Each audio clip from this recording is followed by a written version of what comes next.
Hi, it's Isabel, and today I thought it would be fun to do another video in my kinda seasonal installment of recommending you books that I think are just perfect for the season. And of course, today it will be spring reads. Where I live, the weather is kind of starting to feel warmer and flowers are starting to bloom, which I can attest to. I have hay fever and I'm really feeling spring. So I had a look at my bookshelves and I pulled some books from my shelves that I thought would just be the perfect reads right now.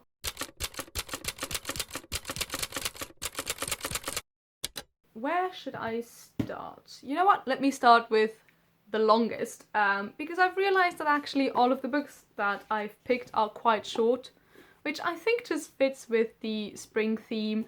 At least for me, I currently don't spend as much time reading as I did, for example, in autumn and winter. So I feel like short books are just what I'm really in the mood for right now, because that means I can still have the joy of finishing a book without spending as much time inside reading and more time outside actually enjoying the sun. So my longest book isn't really that impressively long. It's only a bit over 300 pages, but apparently everything else is below 300 pages. So let me stop talking about it and just tell you what it is already.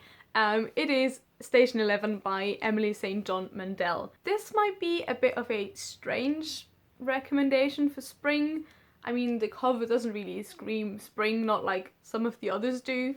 But I feel like this one would be a nice one to read now during springtime, because it is kind of about change and new beginnings. This story is kind of post-apocalyptic. Right at the beginning, it has a pandemic outbreak. The pandemic wipes out most of humanity. So for those of you who don't really want to read about a pandemic right now, this probably isn't the best.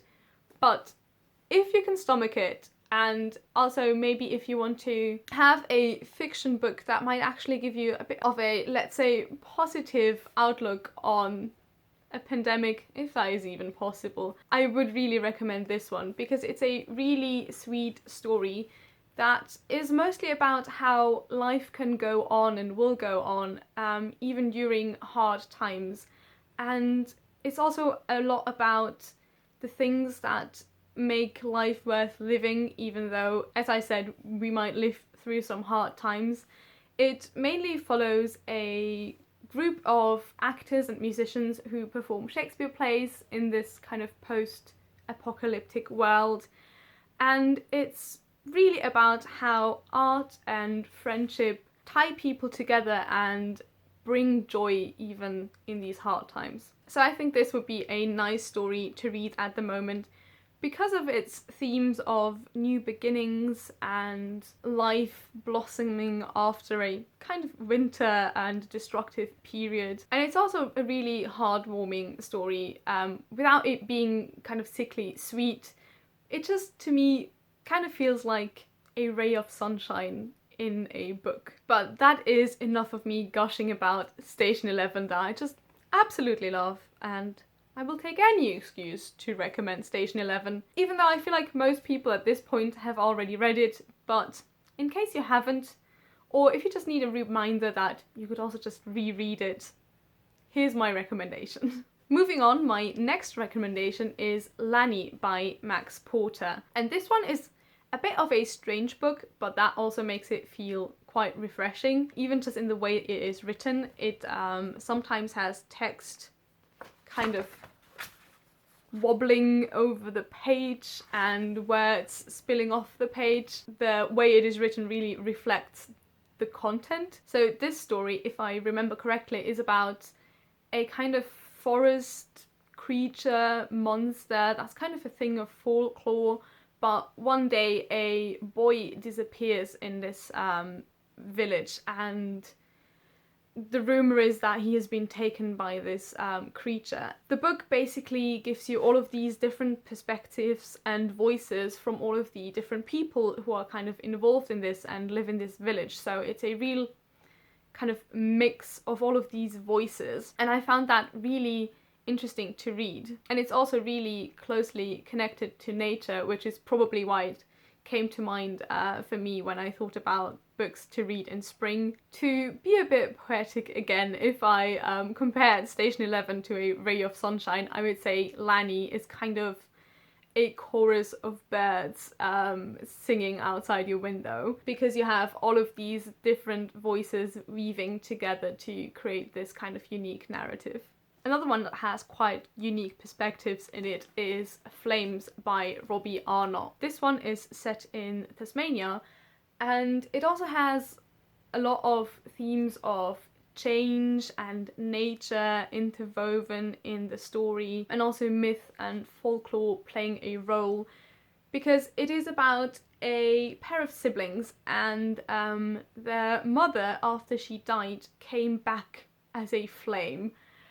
And the brother is now worried that the same will happen to his sister, because this is apparently a thing that has happened time and time again to the women in their family. And the sister just really wants to escape from the entire situation, and kind of goes off and has a kind of an adventure due to that. I just remember that one of the perspectives in this book is an otter who is also a god, and you kind of see some of the story parts from his perspective, and I found that really fascinating and unique. And for me, the reason why I think this one is really a spring read in my mind is because of these ties to nature and even the perspectives that you get kind of from nature, but also because it talks a lot about change in the magical but also in the non-magical sense of just people evolving and changing over the course of their lives. And the story also just has a really nice flow to it, and it's really beautifully written, and I feel like this is one that I might also want to reread this spring. Now, what should I recommend next? Let's go with the one non-fiction book that I have on this list. It is To the River by Olivia Laing. And this is Olivia Laing's account of her hike along the River Ouse. So Olivia Laing at some point decided that she wanted to hike all the way from the beginning of the Ouse to the river's kind of end. And this one is actually set in kind of spring/summertime when she did her hike. In the book, she not only chronicles her journey and the things she saw, but also a lot of the thoughts that she had during that hike. And it's really kind of like the river meandering and changing topics and really just following whatever came to her head, I guess. So she reflects on her own life, the lives of the people that she meets, but also on the life of people who have encountered the river before. She reflects quite a lot on the life of Virginia Woolf, who drowned herself in the River Ouse, and she also talks a lot about Virginia Woolf's work and writing. She talks a lot about writing itself and creativity itself as well. And I found it a really refreshing and also interesting book to read because of its character of just being kind of meandering thoughts. I found it really interesting to be taken along on Olivia Laing's kind of both physical and mental journey, so to say. And then the last one is actually kind of a similar book, but it is fiction, and it is Weather by Jenny Offill.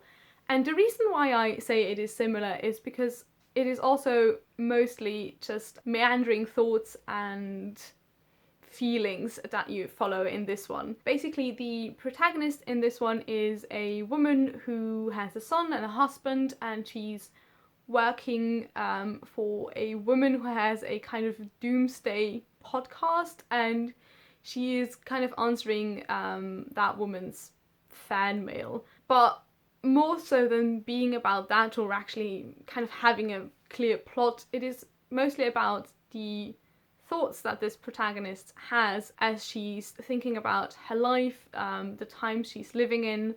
Climate change features quite heavily in this book, also obviously anxiety surrounding climate change. But yeah, it's just all kinds of thoughts and impressions and feelings that the protagonist has, and the book is written in a way where you get really kind of short snapshots of just different experiences and thoughts that she has.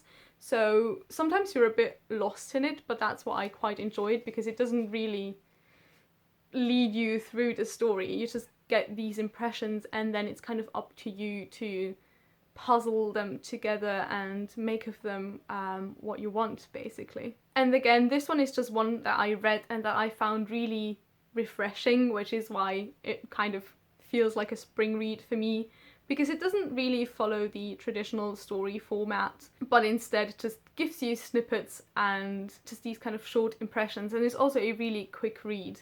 But for the fact that it's so short, it has really stayed with me for a long time. And that's it. Those are the 5 books that I would recommend as spring reads. Thank you so much for watching, and I will hopefully see you in my next video.